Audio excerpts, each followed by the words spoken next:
بسم اللہ الرحمن الرحیم۔ السلام علیکم ورحمۃ اللہ وبرکاتہ۔ اربعین کے ساتھ مرزا حسن بلال، سید فیض الحسن قاسمی اور محترم جناب علامہ عتیق الرحمن سلیمانی صاحب ایک بار پھر حاضر خدمت ہیں۔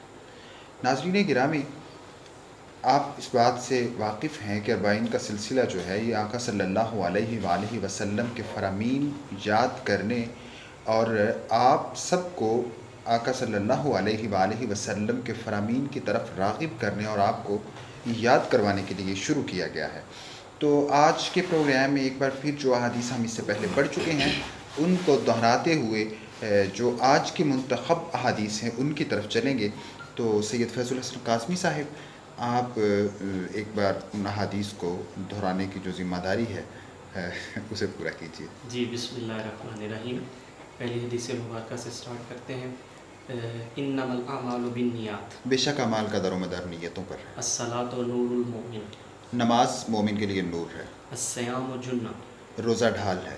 ان الدین یسر، بے شک دین آسان ہے، الدین النصیحہ، دین خیر خواہی کا نام ہے۔ طلب العلم فریضۃ علی کل مسلم، علم حاصل کرنا ہر مسلمان پر فرض ہے۔ خیر الحدیث کتاب اللہ، بہترین بات اللہ کی کتاب ہے۔ خیر الہدی ہدی محمد صلی اللہ علیہ بہترین وسلم، ہدایت محمد صلی اللہ علیہ وآلہ وسلم کی ہدایت ہے۔ الحیاء من الایمان، حیا جزو ایمان ہے، العجلۃ من الشیطان، جلدی شیطان کا کام ہے۔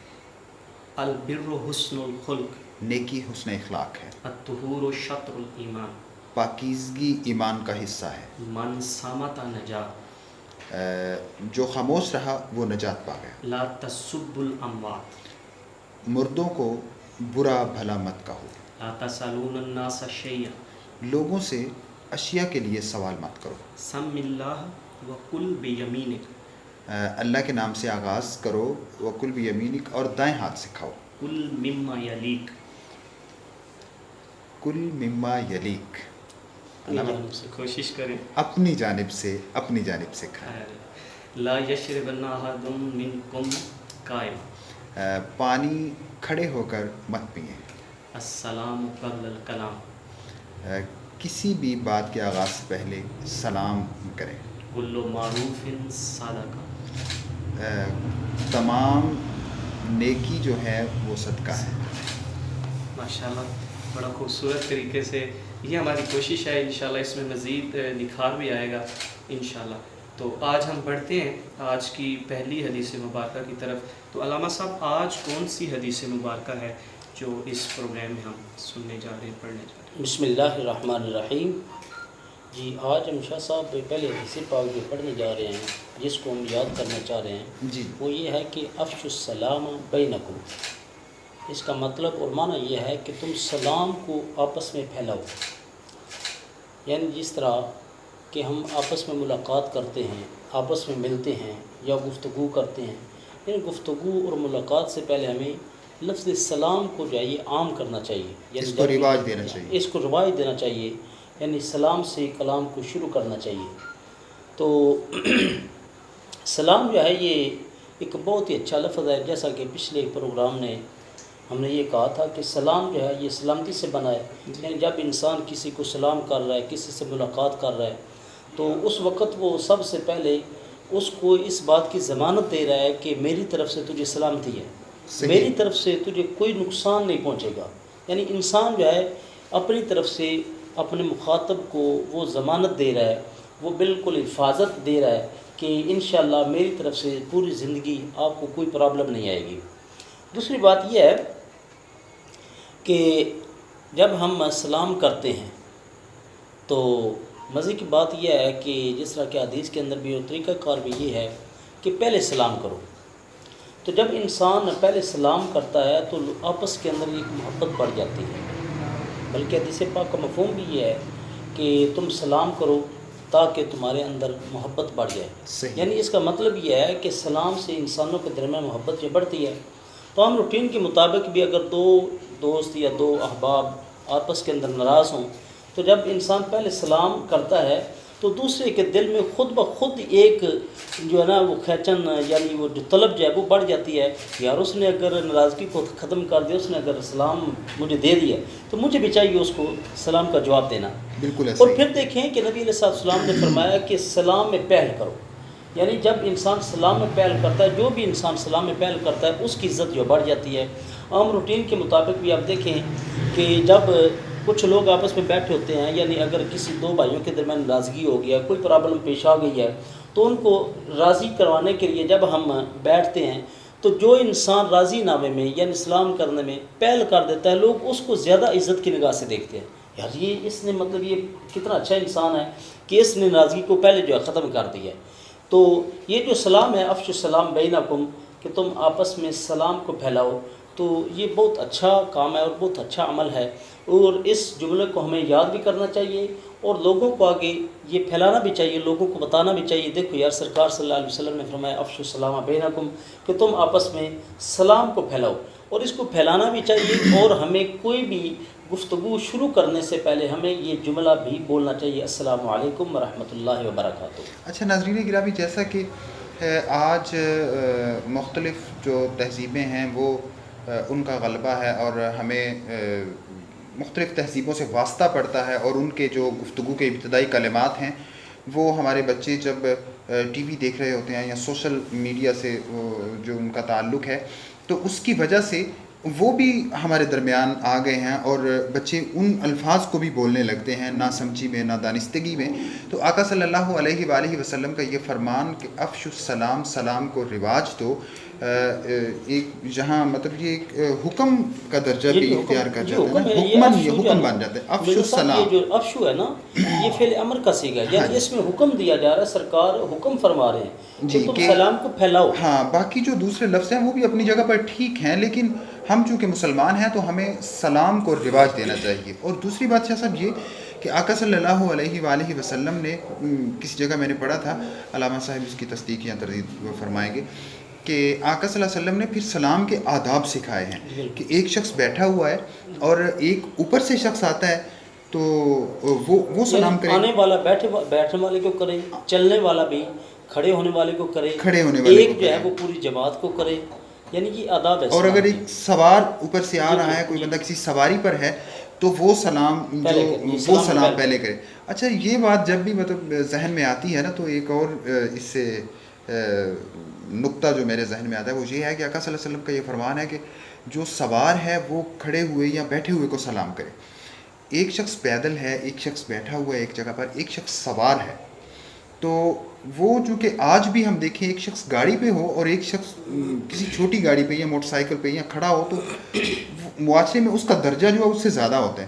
اس سے ایک وہ جو غرور یا تکبر کا جو عنصر انسان کے اندر پیدا ہوتا ہے، جو انسان پہلے سلام کر لیتا ہے حالانکہ وہ مطلب معاشرے کی نظر میں بڑا ہوتا ہے، تو وہ بھی ذرا کم ہو جائے گا۔ جی، یقیناً بڑا خوبصورت تبصرہ اور گفتگو ہو رہی ہے اسلام کے حوالے سے۔ یہ ایک ایسا موضوع ہماری گزشتہ احادیث کے اندر بھی اس کا ذکر ہوا۔ جی بالکل ایسے ہی کہ آپ بتا سکتے ہیں وہ کون سے؟ جی بالکل، السلام قبل قبل الکلام۔ جی السلام قبل۔ اور جیسے اس کو سمرائز کرتے ہوئے میں نے چاروں ہی آقا علیہ الصلوۃ والسلام کے جو ہیں وہ فرمان ہیں۔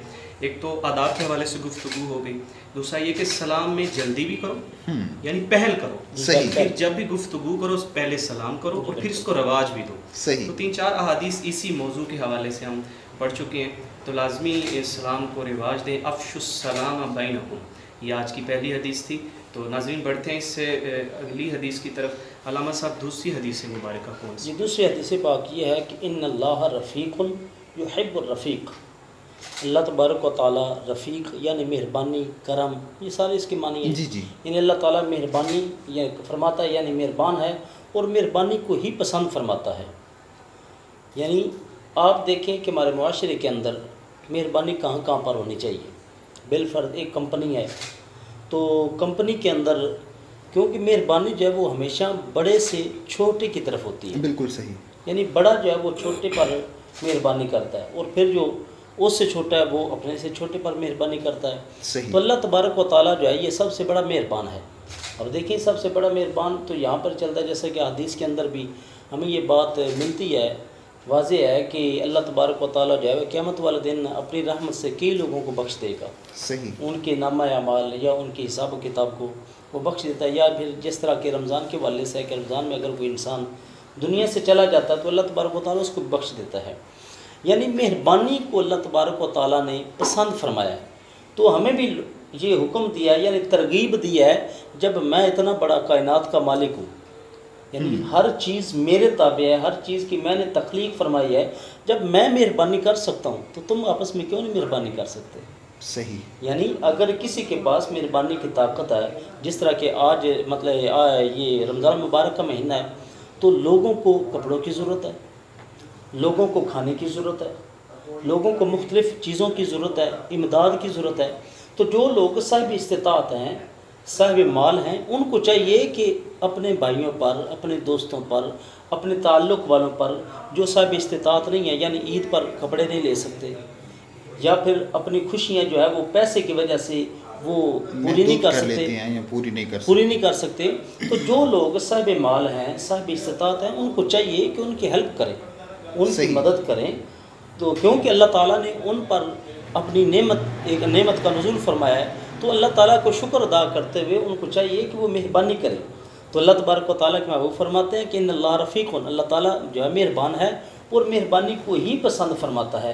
تو ہمیں چاہیے کہ اسی طرح مہربانی جب ہم ایک دوسرے کے ساتھ کریں گے تو اس سے ایک تو یہ ہے کہ تعلقات بڑھتے جاتے ہیں، بھائی چارہ جو ہے وہ بڑھتا جاتا ہے، اخوت میں محبت جو ہے وہ پیدا ہو جاتی ہے. تو ہمیں اس بات پر بہت اچھے طریقے سے جو عمل کرنا چاہیے. صحیح، بالکل خوبصورت بات ہے، اور اس کا تعلق آپ کو پتہ ہے براہ راست ہمارے معاشرے کے ساتھ ہے کہ ہمیں روزمرہ کے معاملات کے اندر، گھروں کے اندر اگر ہم ان چیزوں کو، اسپیشلی میں جب علامہ صاحب بات کر رہے تھے سوچ رہا تھا کہ اگر کسی نے قرض کے حوالے سے کوئی پریشان ہے، جی تو یہ ناظرین کو اس رمضان کے حوالے سے بھی ایک پیغام ہے سرکار علیہ الصلوۃ والسلام کی حدیث کی روشنی میں کہ اگر آپ کسی نے آپ سے قرضہ لیا ہوا ہے اور وہ دینے میں اس کو تھوڑا بہت مسئلہ آ رہا ہے تو تھوڑی سی اسے مہلت دے دیں، تو یقیناً اس آپ کی مہر پہ، اس آپ کی مہربانی پہ اللہ تعالیٰ آپ کو ضرور اجر عطا کرے گا. انشاءاللہ ضرور. ناظرین اس کے ساتھ ہی اگلی حدیث مبارکہ کی طرف بڑھتے ہیں. جی علامہ صاحب، تیسری حدیث یہ مبارکہ. تیسری حدیث پاک یہ ہے کہ من زار قبری وجبت لہ شفاء. سبحان اللہ. نبی علیہ السلام فرماتے ہیں کہ جس انسان نے میری قبر کی زیارت کی اس کے لیے شفاعت جو ہے وہ واجب ہوگی. یعنی دیکھیں سرکار صلی اللہ علیہ وآلہ وسلم کیسی شخصیت ہے. اصل میں یہ ایک طبی طور پر انسان کے اندر ایک چیز ہوتی ہے کہ جب انسان کسی سے محبت کرتا ہے، کسی سے پیار کرتا ہے، کسی کے ساتھ بھی لگن ہو، بالفرض شاہ صاحب ہے، میں شاہ صاحب سے پیار کرتا ہوں، ان سے محبت کرتا ہوں، تو میری خوشی کیا ہے وہ ان کے اندر ہے. صحیح، اگر آپ ان کا ذکر کریں گے، آپ میرے سامنے ان کی کوئی بات کریں تو کبھی طور پر انسان کے اندر یہ بات آ جاتی ہے، یار یہ بھی اس سے پیار کرتا ہے، یہ بھی اس سے محبت کرتا ہے. یعنی ایک قول بھی ہے نا، مقولہ بولا جاتا ہے کہ یار کا یار یار ہوتا ہے، یعنی دوست کا دوست ہوتا ہے. تو اب آپ اپنی حدیث پاک کی طرف چلتے ہیں کہ نبی علیہ الصلوۃ والسلام نے فرمایا من زار قبری وجبت لہ شفاعتی، کہ جس نے میری قبر کی زیارت کی اس پر جنت جو ہے وہ واجب ہے، شفاعت واجب ہے. اب یہ کس بنیاد پر کا؟ کیونکہ اللہ تبارک و تعالیٰ وہ نبی علیہ الصلوۃ والسلام سے پیار فرماتا ہے. ساری کائنات کا مالک تو اللہ ہے، لیکن اللہ تبارک و تعالیٰ کے محبوب فرماتے ہیں کلہم یطلبون رضائی وانا اطلب رضاک یا محمد، کہ تمام کائنات جو ہے کلہم یطلبون رضائی، کہ تمام کائنات میری رضا کو چاہتے ہیں. لیکن نبی علیہ السلام فرماتے ہیں کہ اللہ تبارک و تعالیٰ نے مجھے فرمایا کہ میں تیری رضا کو چاہتا ہوں. جس طرح کہ قرآن پاک کی آیت پہ وَلَسَوْفَ يُعْطِيكَ رَبُّكَ فَتَرْضَىٰ، اللہ تبارک و تعالیٰ کو نبی علیہ السلام کی رضا ہے. تو نبی علیہ السلام نے فرمایا من زار قبری وجبت لہ شفاعتی. اب یہ ایک مان ہے، یعنی اس کا مطلب یہ ہے کہ جو میرے در پر آ گیا، جو میری بارگاہ میں آ گیا، تو میرا کام ہے اس کی شفاعت کر دینا. اچھا سر، اس میں ایک بات میرے ذہن میں یہ آ رہی ہے کہ من زار قبری، جب زیارت کا کوئی شخص ارادہ کرتا ہے تو کیا اس میں ایسا ہے کہ وہ بندہ گھر سے، مطلب ہم جہاں سے ہیں یہاں سے ارادہ کر کے وہاں زیارت کے لیے جائیں، وہاں یہ لاگو ہوگا، یا مطلب اس ارادے پر یہ حدیث جو ہے وہ اس کا اطلاق ہو کہ من زارا قبری، یا ویسے ہی بندہ ایک وہاں موجود ہے اور وہ آپ صلی اللہ علیہ وسلم کی قبر کی زیارت کر لیتا ہے غیر ارادی طور پر غیر ارادی طور پر؟ یہ دیکھیں کہ جب نبی علیہ السلام کی جو حدیث پاک ہے اس میں ارادی اور غیر ارادی کا کوئی نہیں ہے، لیکن اس سے پہلے بندے کا صاحب ایمان ہونا ضروری ہے، صاحب محبت ہونا ضروری ہے۔ آپ یہ سمجھ لیں کہ اگر ایک انسان کسی گھر گیا ہے مانگنے کے لیے اور وہ کیا کرتا ہے، ہاتھ اس نے آگے کیا ہوا لیکن چہرہ اس نے دوسری طرف کیا ہوا ہے، یعنی جب انسان نبی علیہ السلام کی طرف جاتا ہے، آپ صلی اللہ علیہ وسلم کی بارگاہ میں جاتا ہے، تو یقیناً اس کا دل بھی وہاں پر موجود ہو، وہ مکمل طور پر جسمانی طور پر بھی وہاں پر ہو اور دل کے طور پر بھی وہاں پر ہو۔ یہ نہیں ہے علامہ صاحب کی بات سے مجھے اپنی پہلی حدیث یاد آ گئی جو اس کانٹیکسٹ میں پیش کی جا سکتی ہے، انما الاعمال بالنیات۔ جی۔ اگر اس کی نیت یہ ہے تو یقیناً اس کو اس عمل کا اجر ضرور ملے گا، کیونکہ نبی علیہ السلام کو اللہ تبارک و تعالیٰ نے مختار کل بنایا ہے، اللہ تبارک و تعالیٰ نے یہ اختیار دیا ہے، بلکہ کیونکہ ٹائم ہمارے پاس بہت مختصر ہے، اس پر گفتگو تو کئی گھنٹے بھی ہو سکتی ہے۔ یقیناً میں دیکھ رہا تھا کہ یہ جو سرکار علیہ الصلوۃ والسلام کی قبر انور کی زیارت کے اوپر اتنی بڑی جو ہے نا وہ بشارت ہے، اسی طرح جیسے ہم نے گزشتہ جو ہمارے محاسن نعت کے پروگرام تھے اس میں پڑھا تھا قرآن پاک سے وَإِذْ ظَلَمُوا أَنفُسَهُمْ، کہ جب کوئی اپنی جانوں پہ ظلم کر لے تو یہاں آئے تو بھی اس کو یعنی وہاں سے نجات کا سبب ہے اس کے لیے، اور پھر یہ کہ اس بارگاہ میں آ کے پھر آداب بھی ڈھیروں ہیں کہ اونچی آواز سے بھی نہ بولا جائے، یہ اس پر بہت سارے واقعات جو ہیں بڑا ایک وسیع موضوع ہے۔ تو تیسری حدیث مبارکہ جو ہے وہ بھی آج مکمل ہوئی، چوتھی حدیث مبارکہ کی طرف بڑھتے ہیں جی علامہ صاحب۔ جی، لا تقبل صلاۃ بغیر طہور، بغیر پاکی کے نماز قبولیت نہیں ہے۔ صحیح ہے۔ دیکھیں کوئی بھی کام ہے، ہم کسی بھی کمپنی میں جاتے ہیں یا کسی دکان پر بھی کام کرنا چاہتے ہیں، اس کی کچھ نہ کچھ شرائط ہوتی ہیں۔ اب دیکھیں اگر کمپنی کی شرط یہ ہے کہ انسان اس نے FSC کی ہو تو پھر وہ قابل قبول ہے، تو اگر انسان یہ کہ جی میں نے پرائمری کی ہوئی ہے تو مجھے رکھ لے، اب ان کی شرط کیا ہے کہ FSC کی ہو۔ اسی طرح کوئی بھی انسان ہے، بالفرض کوئی آدمی سرویر لگنا چاہتا ہے تو کم از کم اس کے لیے سرویر ان کی ڈگری جو ہے وہ ہونا ضروری ہے، اس کی تعلیم ہونا ضروری ہے۔ تو یہاں پر یہ ہے کہ لا تقبل صلاۃ بغیر طہور، اللہ تبارک و تعالیٰ نے ایک شرط لگائی ہے کہ اگر میری بارگاہ میں آنا تو وہ پاک ہو کر جانا، یعنی پاکیزگی جو ہے وہ اللہ تعالیٰ کی بارگاہ میں وہ ضروری ہے۔ یعنی سوال کرنا چاہوں گا کیونکہ وقت ہے تاکہ جو بھی تشنگی ہے وہ پوری ہو جائے ہماری، کم از کم سوالات کے حوالے سے یہ بھی جڑ سکتی ہے گزشتہ حدیث کے ساتھ، الطہور شطر الایمان میں ہم نے ذکر کیا تھا کہ پاکیزگی کے حوالے سے کیا جسم کی پاکیزگی، لباس کی پاکیزگی کی بات ہے، یا اس کے اندر بھی اسی پاکی کی بات ہے؟ جی، اس کے اندر بھی مکمل پاکیزگی ہے، یعنی ذہناً پاکیزگی تو اس کے اندر لازمی ہے، یعنی جگہ کا پاک ہونا، جہاں پر آدمی نماز پڑھ رہا ہے وہ جگہ پاک ہو، انسان کے کپڑے پاک ہوں، انسان کا جو ہے وہ جسم جو ہے وہ مکمل طور پر وہ پاک ہو، یہ چیزیں پاک ہوں، اور پھر یہ ہے کہ وہ باوضو ہو۔ یہاں پر اصل میں پاکیزگی کی دو قسمیں ہیں، ایک کو میں اصغر کہتے ہیں طہارت اصغر، ایک کہتے ہیں طہارت اکبر، حد سے اکبر حد سے اصغر، یعنی اگر انسان پر غسل واجب ہو تو اس کو حد سے اکبر کہہ دیتے ہیں، اگر صرف انسان وضو کرنے والا ہو تو اس کو حد سے اصغر کہتے ہیں۔ تو چاہے وہ حد سے اصغر کی حالت میں ہو یا حد سے اکبر کی حالت میں، دونوں حالتوں سے پاکیزگی کا ہونا ضروری ہے۔ اگر انسان پاک نہیں ہوگا تو اس کی نماز قبول نہیں ہوگی، یہ اللہ تبارک و تعالیٰ کی طرف سے یہ شرط ہے۔ تو اس کی بارگاہ میں ہم جب بھی کھڑے ہوں تو انسان کے لیے ضروری ہے کہ وہ پاکیزہ ہو، اگر پاکیزہ ہوگا تو نبی علیہ السلام نے فرمایا کہ اس کی نماز نہیں ہوگی۔ صحیح۔ یہ چوتھی حدیث مبارکہ تھی جی، اس کو بھی میرا خیال ہے دہرا لیا جائے، ایک بار دہرا لیا جائے تو دہرانے کی ذمہ داری چونکہ آپ ہی پہ ہے۔ کمپیریٹیولی تھوڑی سی مشکل لگ رہی ہیں شاید، یا آج پہلا دن ہے ہمارا ان کے ساتھ، لیکن پہلی حدیث مبارکہ آج کی افشوا السلام بینکم، آپس میں سلام کو رواج دو۔ ان اللہ رفیق یحب الرفیق، بے شک اللہ مہربان ہے اور مہربانی کو پسند فرماتا ہے۔ من زار قبری وجبت لہ شفاعت، جس نے میری قبر کی زیارت کی میری شفاعت اس پر واجب ہے۔ لا تقبل الصلاۃ بغیر الطہور، لا تقبل صلاۃ، لا تقبل صلاۃ، اچھا لا تقبل صلاۃ بغیر طہور، بغیر طہارت کے بغیر پاکیزگی کے نماز کی قبولیت نہیں۔ تو ناظرین، آج کا پروگرام، آج کا سبق بھی ہم نے پڑھا، امید کرتے ہیں کہ آپ اس کو بھی ضرور سنیں گے، دیکھیں گے اور یاد کریں گے۔ اسی کے ساتھ مجھے اور مرزا حسن بلال صاحب اور ہمارے معزز مہمان علامہ عتیق الرحمان سلیمانی صاحب کو اجازت دیجیے گا۔ اللہ حافظ۔